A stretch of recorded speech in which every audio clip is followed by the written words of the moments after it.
بلوچستان میں کس نے ختم کیا؟ قبائلی پہ آپ کو یاد ہے کہ ہفتے میں 3 سے 5 بڑے دھماکے ہوتے تھے، لوگ کتنی جلدی بھول جاتے ہیں.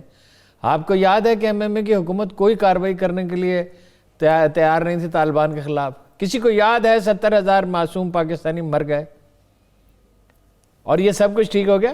آپ آرمی چیف کو ایکسٹینشن دینی ہے تو نہیں دینی ہے تو فیصلہ کریں تاکہ اسٹیبلٹی ہو.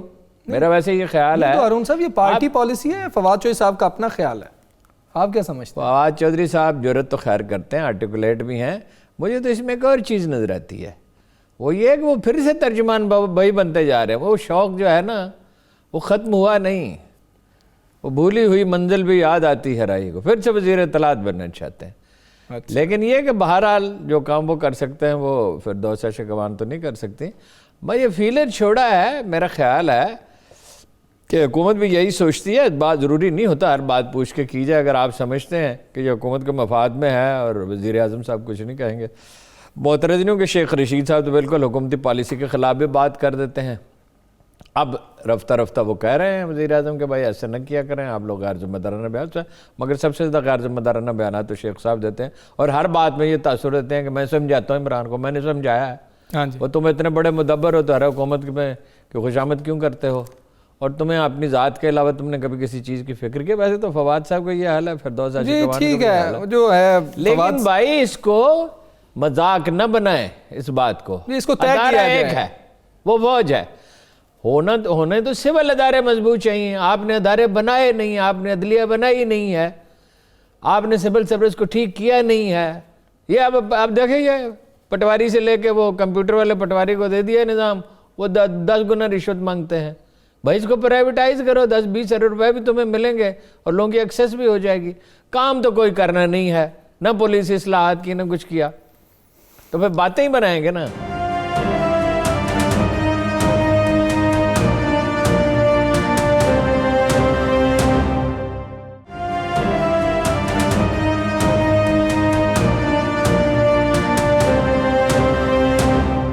مریم نواز صاحبہ نے بھی کوئی پٹیشن دائر کر دیا ہے. وہ لاہور ہائی کورٹ میں پٹیشن ہے کہ والد صاحب بیمار ہیں، 6 ہفتے کی اجازت دی جائے، باہر جانا چاہتی ہیں. پہلے جب یہاں پر ضمانت لی تب بھی یہ کہا کہ یہاں پر تو کوئی نہ حسن نواز صاحب موجود ہے نہ حسین نواز صاحب موجود ہیں، ان کی تیمارداری کرنی ہے. اب تو دونوں بھائی بھی باہر موجود ہیں، تو کیا ان کو اجازت مل جائے گی اور کیوں جانا چاہ رہی ہیں؟ دیکھیے بڑی سادہ سی بات ہے، کیوں جانا چاہتی ہیں؟ وہاں فیصلے کرنے ہیں نون لیگ نے. وہ جو لوگ کس لیے جا کے بیٹھے ہوئے ہیں، یہ توسیع کے معاملے میں فیصلہ کرنا ہے. سب سے اہم فیصلہ یہ کرنا ہے کس طرح اقتدار میں واپس آ سکتے ہیں.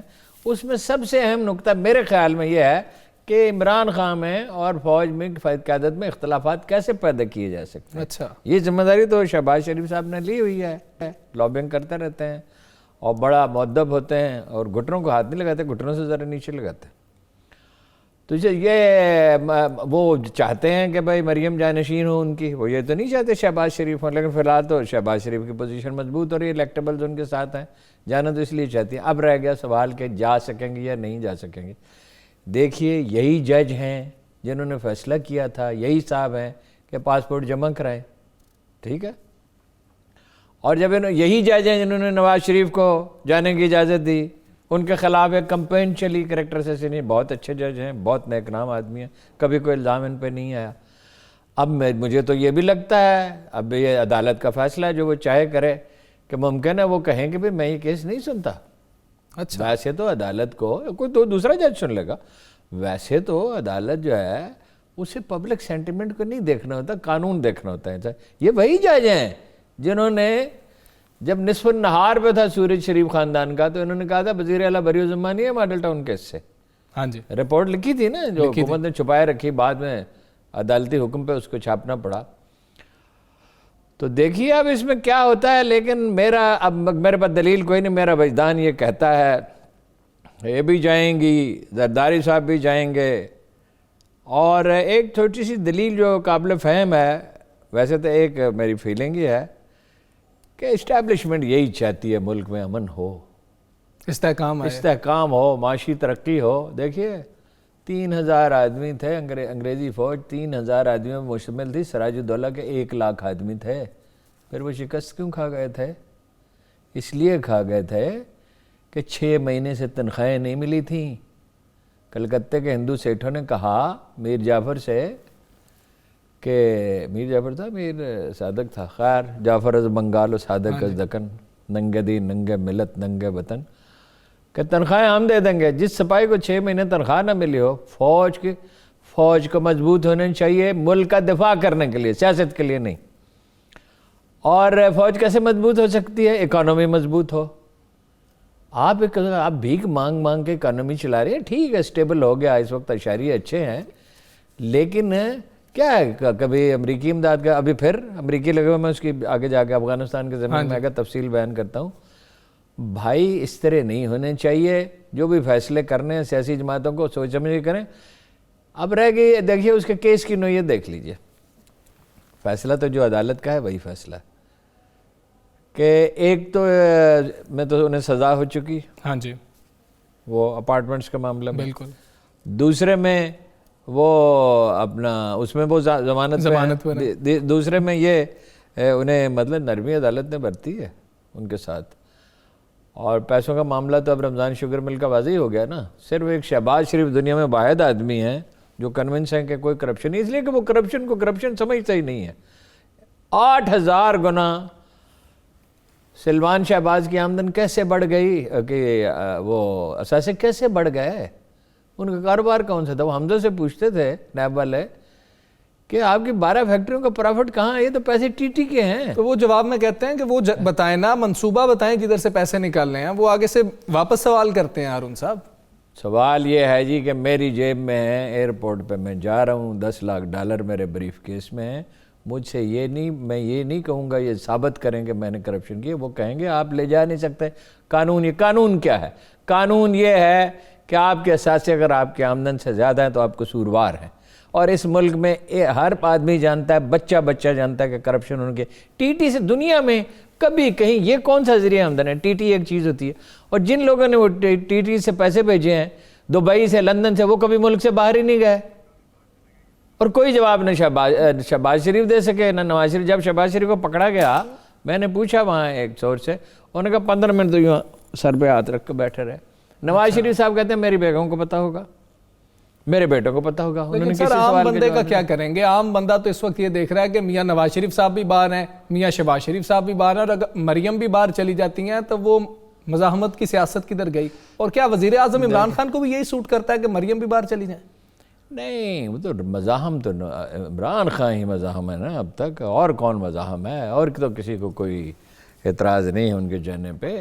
یہ دونوں پہلو ہیں، ایک پہلو ہے مجرم کو سزا ملنی چاہیے، صحیح، اور دوسرا پہلو یہ ہے وہ تو قانون تو نافذ نہیں ہو رہا۔ قانون آپ کا خیال ہے صرف عدالتی فیصلے سے نافذ ہوتا ہے؟ اس کے پیچھے پولیس ہوتی ہے، اس کی تفتیش ہوتی ہے، آپ ڈٹرمنٹ ہوتے ہیں، ججوں کی تعداد پوری نہیں ہے، مقدمات جو ہیں وہ پڑے رہتے ہیں 20-20 سال، اور طاقتوروں کے معاملے میں کہ ایٹیچیوڈ عجیب ہے، اور عدالتیں بعض اوقات پبلک سینٹیمنٹس کو دیکھتی ہیں جو بالکل نہیں دیکھنا چاہیے، ٹھیک ہے نا، اور تفتیش ہی نہیں ہوتی۔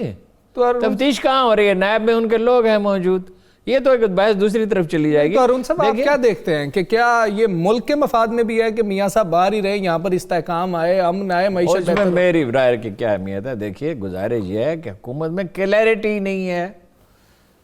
پہلی بات تو یہ ہے ایک ناک میں، اونٹ کی ناک میں 2 نکیلیں نہیں ہوتی ہیں، سٹیئرنگ پہ 2 ڈرائیور نہیں ہوتے ہیں، پہلی بات تو یہ ہے۔ کوئی فوج کو اور سول کو ہونا تو ایک پیج پہ چاہیے، مگر کوہین ہونی چاہیے، کوئی جامع پالیسی ہونی چاہیے۔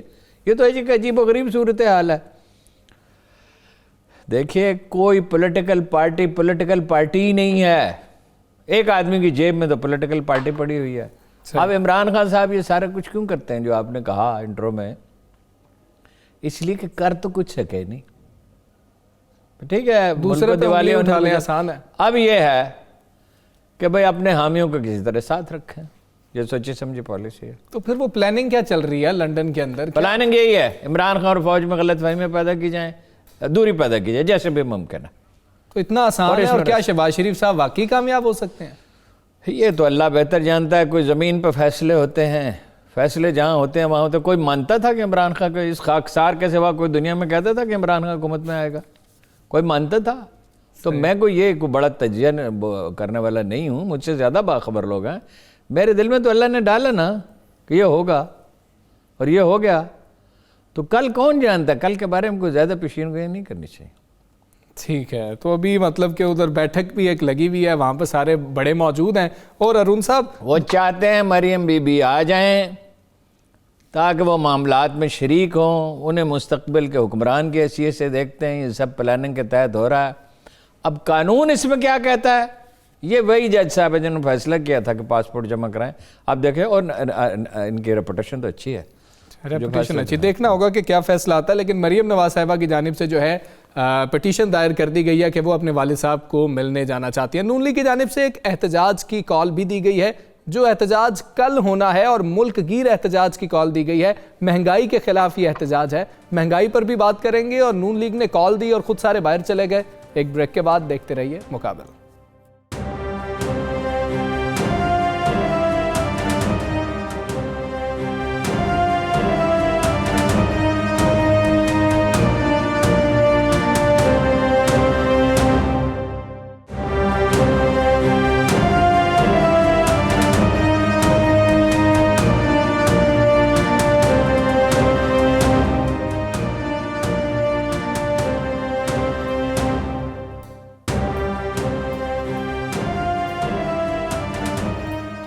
Welcome back. آپ کو بتائیں کہ نون لیگ نے جو ہے مہنگائی کے خلاف احتجاج کی کال دی ہے، اعلان کیا ہے ملک گیر یہ احتجاج کیا جائے گا. 8 دسمبر بروز اتوار یعنی کل یہ احتجاج کیا جائے گا، اور ملک گیر یہ احتجاج ہوگا. احسن اقبال صاحب نے یہ کہا تھا، لیکن احسن اقبال صاحب بھی پاکستان میں موجود نہیں ہیں، دیگر نون لیگ کی قیادت بھی یہاں پر موجود نہیں ہے. اور ان سے پہلے تو یہ کہیے گا کہ یہ مہنگائی ہو کیوں گئی ہے، اور یہ جنہوں نے کال دی ہے خود یہاں پر موجود نہیں ہے، کیسے یہ احتجاج ہوگا؟ پہلے اس کو مکمل کر لیں. دیکھیں، یہ جو میٹنگز ہو رہی ہیں نا لندن میں، اس میں یہ کلیئرٹی ہونی چاہیے، بالکل واضح ہونے چاہیے کہ نواز شریف صاحب کا ایک مسئلہ ہے بس، کہ مریم نواز کسی طرح وزیر اعظم بن جائے.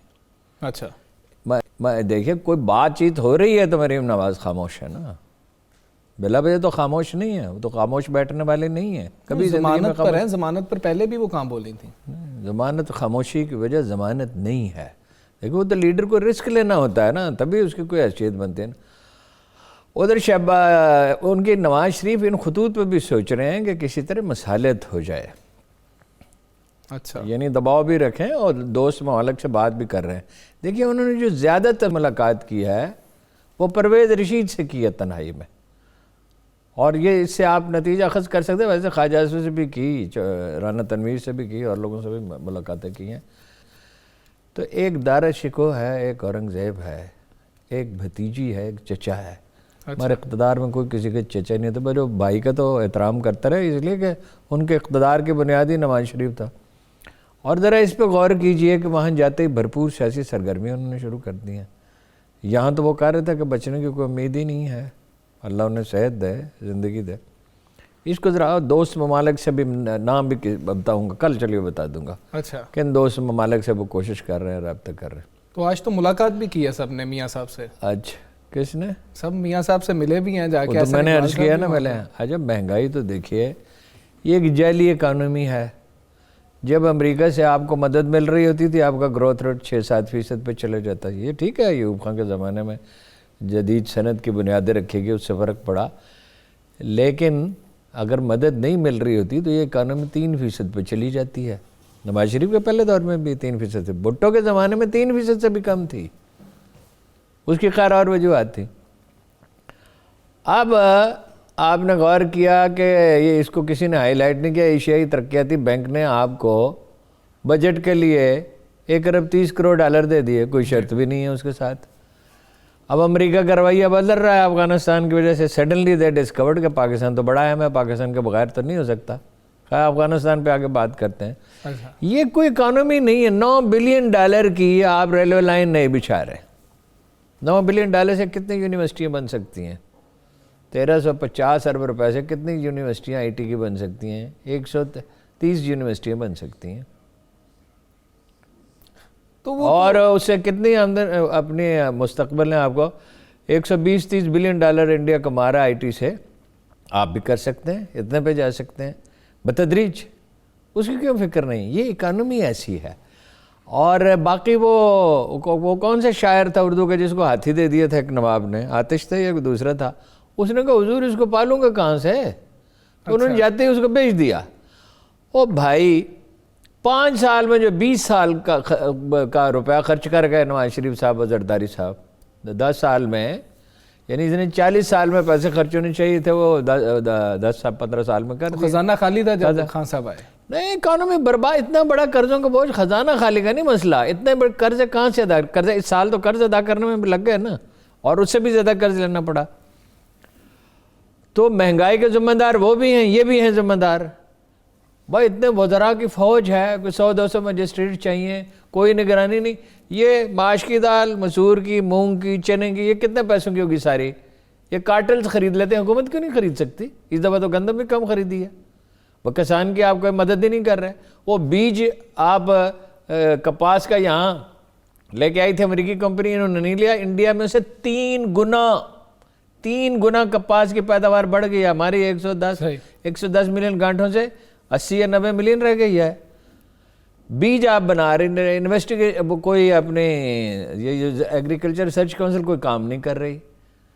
تو پیداوار زراعت کی جو ہے اس وقت پوٹینشیل ہے 3 گنا نہیں 5 گنا تک اس کا پوٹینشیل ہے. یہ قصور کے دیہات کی اتنی دفعہ میں مثال دے چکا ہوں کہ وہاں پیداوار 2-3 گنا ہو گئی ہے. زمین ہموار کرنی, بیج ٹھیک ہونے چاہیے, غیر سودی قرضہ اگر نہیں تو کم سود پہ مل جائے. یہ اتنے پیسے بے نظیر انکم سپورٹ پروگرام میں ضائع کر رہے ہیں, آدھے اس میں غیر مستحق لوگوں کو ملتے ہیں. وہ تو یہ تو کوئی باقاعدہ اکانومی تھوڑی ہے, آدھی ڈاکومنٹڈ ہی نہیں ہے. یہ بھی کوئی دنیا کا عجیب ہی ملک ہے جس میں آدھی اکانومی ڈاکومنٹڈ نہیں. دکانداروں کو آپ نے عادت ڈالی ہے, ایک تو پاکستان میں شرح منافع دکاندار کا ساری دنیا سے زیادہ ہے, شاید ایک آدھ عرب ملک میں سے ٹیکس ہی نہیں دینا چاہتے. وہ کہتے ہیں ٹیکس کا تو نام ہی نہ لینا جی. 16% سے 9% پہ آ گئے. ضیاء-ال-حق کے زمانے میں 16% تھا, کوئی مثالی دور تو نہیں تھا وہ. اگر یہ 16% ہو اور اکانومی 16% ہو تو کتنا بڑا, 70-75% بڑا.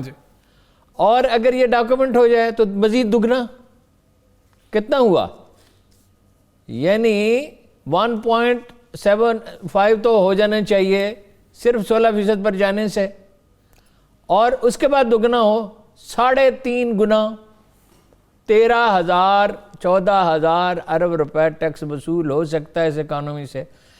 اب نون لیگ تو تاجروں سے یہ کہتی ہے مت دیں ٹیکس, ہمیں ووٹ دیں, آپ یہ چندہ دیں, کوئی ضرورت نہیں ہے. اور عمران خان صاحب یہ کہتے ہیں کہ ان کو ڈرائیں. ڈرانے سے اب کچھ انہیں سمجھ آئی ہے کہ خوف ایک ایسا ویپن ہے جو سیلیکٹیولی یوز کرنا چاہیے, طریقے سے کرنا چاہیے. پاکستان میں ایک بڑی تحریک کی ضرورت ہے. لوگوں کو, عام لوگوں کو آگے آنا چاہیے, آسودہ حال لوگوں کو دوسروں کی مدد کرنی چاہیے. اسکول 4-5 ہزار اسکول بن گئے جہاں مفت ایجوکیشن ہوتی ہے. کسانوں کو کوئی بتانے والا نہیں, بیج انہیں ٹھیک ملتا نہیں ہے, زمین ہموار نہیں ہے, تو پیداوار کہاں سے بڑھے؟ مہنگائی کیوں نہیں ہوگی؟ اچھا انڈر انوائسنگ, اوور انوائسنگ, چینی کہتے ہیں کہ $10 بلین کا مال جاتا ہے پاکستان اور دکھایا جاتا ہے $6 بلین کا. تو ظاہر ہے مہنگائی تو ہوگی, یہ بھی ذمہ دار ہیں. انہیں پتہ نہیں یہ جو ہیں اپنی مارکیٹ کمیٹیاں انہیں کیوں فعال نہیں کرتے. 100-200 مجسٹریٹ تحصیل کی سطح پہ تو ہونی چاہیے نا نگرانی. کوئی چھاپے مارے ہیں, کوئی نگرانی کرے, غیر ضروری طور پہ تنگ نہ کریں. لیکن یہ کہتے ہیں لیکن یہ کارٹلز جو ہیں وہ کام کر رہے ہیں, مثبت اشاریہ آ رہے ہیں, لیکن عام آدمی پہ سر اس کا کیوں اور ان سا مثبت اشاریہ آ رہے ہیں, نو ڈاؤٹ. آپ کو بتایا تو اب تو امریکی میں مدد دینے کے لیے تیار ہیں. اب انہیں فکر لاحق ہے کہ چین ڈائمینیٹ کر جائے گا اس علاقے میں, ادھر ایران ہے تو ان کے پاس تو پاؤں ٹکانے کی جگہ نہیں ہوگی. لیکن بھائی کوئی کام بھی تو کرے نا. عام آدمی دیکھیے, بھٹو کے زمانے میں کوئی معاشی ترقی نہیں ہوئی, بلکہ اس کو معاشی تباہی کی بنیاد رکھی گئی. سرمایہ ملک سے باہر جانے لگا. سنیے ذرا بات, سرمایہ ملک سے باہر جانے لگا. اس کے بعد سے مسلسل منی لانڈرنگ کو $10 بلین کم از کم جاتے ہیں ہر سال. لیکن عام آدمی کے لیے اس نے کوئی کام کیا تھا نا. وہ 5-5 مرلے کے پلاٹ ہی دے دیے تھے دیہات میں. کچھ مزدوروں کے حقوق کا خیال کیا تھا. کوئی اپنا ریلوے میں, سرکاری اداروں میں انہوں نے کیا کیا؟ ہم سب نے مل کے کیا, عدالتوں نے کیا کیا ہے جی.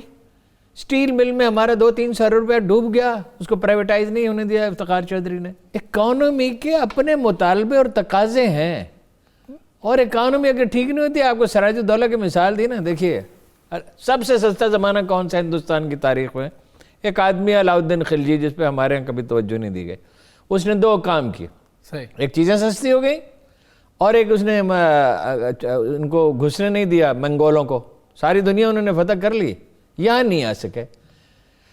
اس نے کہا گندم ساری کی ساری خریدی جائے گی، اس سے پہلے بنجارے گندم لے جاتے تھے اور سال کے آخر تک 2-3 گنا قیمت ہو جاتی تھی، ساری گندم حکومت خریدے گی اس زمانے میں، ذرا تصور کریں کئی سو سال پہلے، اور وہ سٹور کرے گی۔ اس کا سٹور کرنا کیا ہوتا ہے؟ ایک چھوٹی سی گولی اس میں رکھتے ہیں، نیم کے پتے رکھتے ہیں، اور کچی دیواریں چاہیے ہوتی ہیں۔ صحیح ہے۔ تو سب سے یا اورنگزیب عالمگیر کے زمانے میں چیزیں سستی ہوئی تھیں، شیر شاہ سوری کو تو ٹائم ہی نہیں ملا۔ اس کے لیے اقدامات کرنے پڑتے ہیں، یوں ہی تھوڑی باتوں سے کوئی چیز ہو جاتی ہے۔ جب سیاسی پارٹیوں کو صرف اپنے اقتدار اور مفادات کی فکر ہوگی تو پھر کیا ہوگا؟ ان کو تو اول تو ان بیچاروں کو تو پتہ ہی نہیں ہے، باہر سے امپورٹڈ لوگ آئے، کیا اکانومی ٹھیک ہوگی ہماری؟ ہاں ٹھیک ہو سکتی ہے، مجھے نہیں پتا ہوگی نہیں ہوگی۔ آپ ایک کراچی میں بڑی انڈسٹریل اسٹیٹ بنا دے جس میں 3 سال تک کوئی سرکاری آدمی نہ گھس سکے، 4 زون بنائے تھے ٹریڈ کے، اس کے انڈسٹری کے، ڈنگ شاؤ پنگ نے، انہوں نے کہا 4 یا 5، انہوں نے کہا جی ہمیں 4 سال وہ ٹیکس کی رعایت دیں، اس نے کہا 4 سال نہیں 5 سال لے لیں۔ اچھا، وہاں سے چین کی ترقی کا آغاز ہوتا ہے میرٹ پہ۔ وہ 1985 میں تو کراچی دیکھنے کے لیے آئے تھے کہ اتنی ترقی کیسے ہو گئی، اور آج ہم وہاں جاتے ہیں۔ $180 فی کس 1981 میں ایک چینی کی آمدن تھی، پاکستانی کی کتنی تھی؟ $380۔ FBR کی تشکیل نو کرنا ہوگی، مجسٹریسی کا کوئی نظام ہونا چاہیے۔ منافع اتنا زیادہ تو نہیں، انہیں 70 روپے 80 روپے سے زیادہ کاشتکار کو نہیں ملے ٹماٹر کے، وہ 300 روپے کیسے ہو گیا؟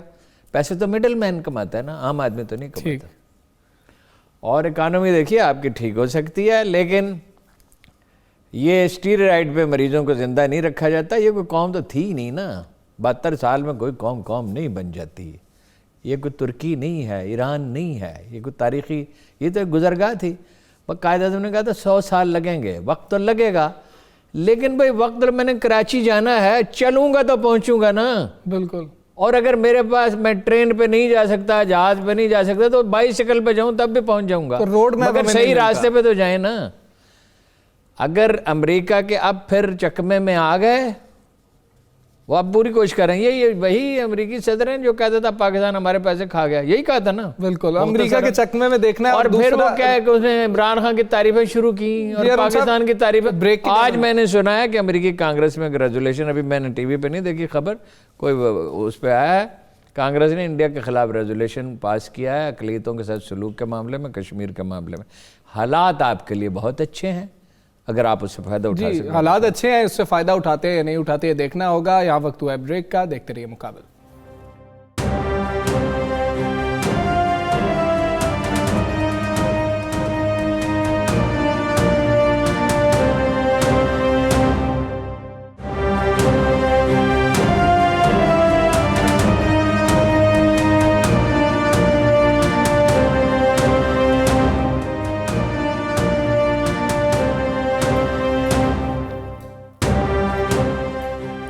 Welcome back. بات کریں گے خطے کے لیے اہم خبر ہے، ایک بار پھر سے طالبان اور امریکہ کے درمیان افغان مفاہمتی عمل جو ہے وہ شروع ہونے جا رہا ہے۔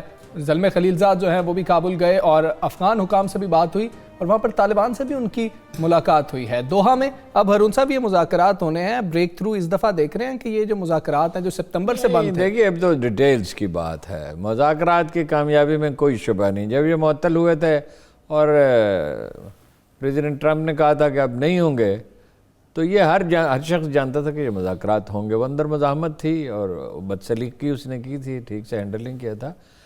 طالبان کو اقتدار چاہیے، ظاہر ہے چاہیے، اور امریکہ واپس جانا چاہتا ہے، ظاہر ہے اب واپس جانا چاہتا ہے۔ پہلے تو صدر صاحب ہی چاہتے تھے، لیکن اب سارے واپس جاتے ہیں۔ $100 بلین کی سالانہ کی بچت کوئی چھوٹی بچت نہیں، ایون امریکہ کے لیے، لیکن وہ واپس نہیں جا رہے۔ یہ جو کنفیوژن ہے نا کہ چلے ان کی تعداد کم ہوگی، ان کا انٹیلیجنس نیٹ ورک بھی رہے گا، ٹھیک، MI6 کا بھی رہے گا، اور مالی انحصار افغانستان کا امریکہ پہ ہوگا۔ $80 ملین کا، 80 ملین کہہ رہا ہوں، کا آخری بجٹ تھا طالبان کا۔ اب $2 بلین تو صرف آرمی کے لیے چاہیے، اور بھی چاہیے ظاہر ہے انفراسٹرکچر کے لیے, بہت سی چیزوں کے لیے. تو یہ پیسہ کہاں سے آئے گا؟ یہ امریکہ کے سوا کوئی دے نہیں سکتا. اور کیوں رہنا چاہتا ہے وہ؟ یہ ادھر ہے سینٹرل ایشیا جہاں اسے رسائی چاہیے. پرلی طرف روس ہے, یہ ایران ہے, اور ادھر چین ہے. چین کا خوف ہے. اور یہ سی پیک کے بعد باقی دنیا میں بھی چین انویسٹمنٹ کرے. پاکستان سے خوف ہے کہ اگر وہ دیکھے تو جنوبی سمندروں پہ تو پریشر ہے چین پہ, اور معاشی طور پہ وہ 5-7 سال میں 8 سال میں امریکہ سے آگے نکل جائے گا. بڑی اقتصادی قوت بن جائے گا. اس کی 1 ارب 20 کروڑ کی آبادی ہے امریکہ کی, تو اس کا مقابلے میں 1/4 آبادی ہے. تو وہ بہرحال یہاں موجود رہے گا, روز قیامت تک رہنا چاہے گا. اچھا, لیکن تعداد محدود ہوگی. مالی امداد کا حربہ استعمال کریں گے. پاکستان کے بغیر ہو نہیں سکتا. ٹھیک ہے, پاکستان کے بغیر نہیں ہو سکتا. سوال ہی پیدا نہیں ہوتا. ہم کہتے تھے کہ جب پاکستان کے بغیر نہیں ہو سکتا, لوگ مذاق اڑاتے تھے. یہی ٹرمپ ہے نا جو محنت سماجت کر رہا ہے ایک طرح سے, اور آپ کو یہ سی پیک سے بڑا پیکیج آفر کر سکتے ہیں. اچھا, لیکن اس حماقت میں مبتلا نہیں ہونا چاہیے. اگر پاکستان کی ملٹری اور پولیٹیکل لیڈرشپ نے کمزوری کا مظاہرہ کیا تو یہ ٹھیک ہے کہ چینی قرضوں میں شرح زیادہ ہے انٹرسٹ کی, اگرچہ وہ 1 بلین گرانٹ بھی دے رہے ہیں, گرانٹ کم ہوتی ہے ان کی, لیکن چین ہمارا دوست ہے. ہم اس پہ بھروسہ کر سکتے ہیں. اسے ہماری ضرورت ہے. اسے اس سمندر تک پہنچنا ہے. روسیوں کو بھی رسائی چاہیے, سینٹرل ایشیا کی بھی چاہیے. اور چابہار کے مقابلے میں 16 گھنٹے کم فاصلہ ہے. اور چین کو جو بچت ہوگی وہ 200-300-400 بلین ڈالر کی کم از کم ہوگی, اس سے زیادہ کی ہو سکتی ہے. یہ جو علاقہ پاکستان سے لگتا ہے, یہاں تو سمندر کے راستے جائیں تو اخراجات کئی گنا بڑھتے ہیں. میرے پاس فگرز نہیں ہیں, لیکن یہ فگرز دیکھے جا سکتے ہیں ڈیٹا. لہذا مذاکرات ہوں گے کامیاب, اور پاکستان کی مدد سے ہوں گے. پاکستان کے لیے یہ بہترین وقت ہے سودے بازی کا. سودے بازی ایکسپلائٹیشن نہیں ہوتی. سودے بازی کا مطلب ہے سودے بازی. دنیا میں جتنی آپ کی طاقت اور اہمیت ہے, اسٹریٹجی یہی ہوتی ہے, صورتحال سے فائدہ اٹھائیں.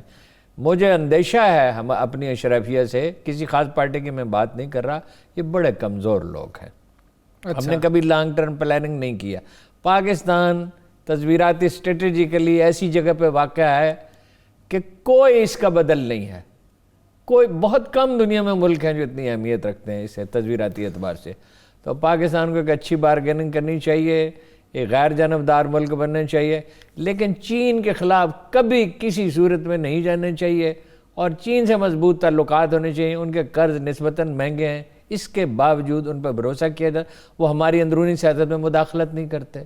بالکل ٹھیک ہے, ہماری سلامتی کو اہمیت دیتے ہیں. اگر وہ گوادر میں موجود ہوں گے, ہمارا دفاع مضبوط ہوگا. ٹھیک ہے, چین امریکہ پہ ہم بھروسہ نہیں کر سکتے, لیکن یہ کہ پاکستان کو اب نظر انداز نہیں کیا جا سکتا. دیکھیے کیانی صاحب نے روک دی 7 مہینے کے لیے. وہ آج بیمار ہیں, بڑی افواہ اڑی ہوئی تھی, لیکن وہ میں نے پتہ کیا ٹھیک ہے, کوئی ایسی کوئی خاص نہیں. انشاءاللہ کل وہ ہاسپٹل سے ڈسچارج. 7 مہینے کے لیے سپلائی کی روک کے رکھی تھی, تو کیا بگڑ لیا تھا انہوں نے؟ 7 مہینے ایک بہت بڑا وقت ہے. ہاں, لیکن ارون صاحب پھر ادھر سے انخلا ہونا ہے. اب امریکہ چاہتا بھی ہے کہ جائے, لیکن یہ انخلا نہیں ہوگا نا. 2000 آدمی تو بہرحال رہیں گے, اڈے ان کے رہیں گے, جہاز ان کے رہیں گے, ہوائیں ان کی, فضائیں ان کی, سمندر ان کے, جہاز ان کے. گرا بھنور کی کھلے تو کیوں کر بھنور ہے تقدیر کا بانا. وہ افغانستان کو چھوڑ کے جانے والے نہیں ہیں, الا یہ کہ کوئی اتنی بڑی قیمت ہو جائے کہ وہ ادا ہی نہ کر سکتے. ٹھیک ہے, ابھی کوئی ایسا نہیں ہے کہ جائیں گے وہاں, لیکن بہرحال یہ مذاکرات کامیاب ہوں گے. دیکھیے وہ طالبان بہت منج گئے, یہ وہ طالبان نہیں ہے. جتنا اقتدار ملتا ہے اتنا تو لیں گے نا. بالکل, اگرچہ وہاں ایک کنسنسس چاہیے ہوگا, اس میں حکمت یار کی اہمیت اب بڑھ گئی ہے. اور اب آپ نے دیکھا صدارتی الیکشن ہو چکا ہے امریکہ افغانستان میں, کتنے دنوں کا رزلٹ کیوں نہیں آ رہا؟ کہ انہیں فکر ہے کہ یہاں کوئی پھر کوئی بہت ہنگامہ نہ ہو جائے, کوئی خانہ جنگی شروع نہ ہو جائے, کوئی کنسنسس ڈیولپ ہوگا. اور افغانستان قبائلی ہے, افغانستان کنسنسس سے گورن ہو سکتا ہے. افغانستان دنیا کے دوسرے ملکوں کی طرح نہیں, عراق اور افغانستان باقی دنیا سے مختلف ہے. جی ٹھیک ہے, عراق اور افغانستان جو ہے باقی دنیا سے مختلف. ارون صاحب ایک اور معاملہ بھی ہے, وزیر اعظم صاحب وہ سندھ کے خلاف، سندھ حکومت کے خلاف کافی تلخ ہو گئے ہیں. اتنا تلخ لہجہ کیوں آ رہا ہے؟ وہ ادھر سے کہہ رہے ہیں کہ 10 سال میں سب سے زیادہ کرپشن جی ادھر ہوئی ہے. یہ بات بالکل ٹھیک ہے، لیکن وہ یہ بات اس لیے کہہ رہے ہیں کہ اور تو کوئی، میں نے پہلے عرض کیا، کوئی خدمت تو انجام دے نہیں سکے، توقعات لوگوں کی پوری ہو نہیں سکے، حالات بھی مشکل ملے، خیر، اور تیاری کی بھی نہیں تھی، فہم بھی نہیں ہے چیزوں کا. وہ مشیر بھی بہت ہی برے ہیں، پہلے دن سے ان کا یہ مسئلہ رہا. تو اپنے ووٹروں کو کسی طرح مطمئن رکھنا، اور بڑاس بھی نکالنی. خان صاحب اس کے بغیر، وہ کہتے ہیں ان سے جب کہا جائے نا کہ اس سے نقصان ہو جائے گا، وہ کہتے ہیں اس سے مجھے نیند اچھی آتی ہے، یا کہتے ہیں میں کمفرٹیبل فیل کرتا ہوں فلاں آدمی کے ساتھ.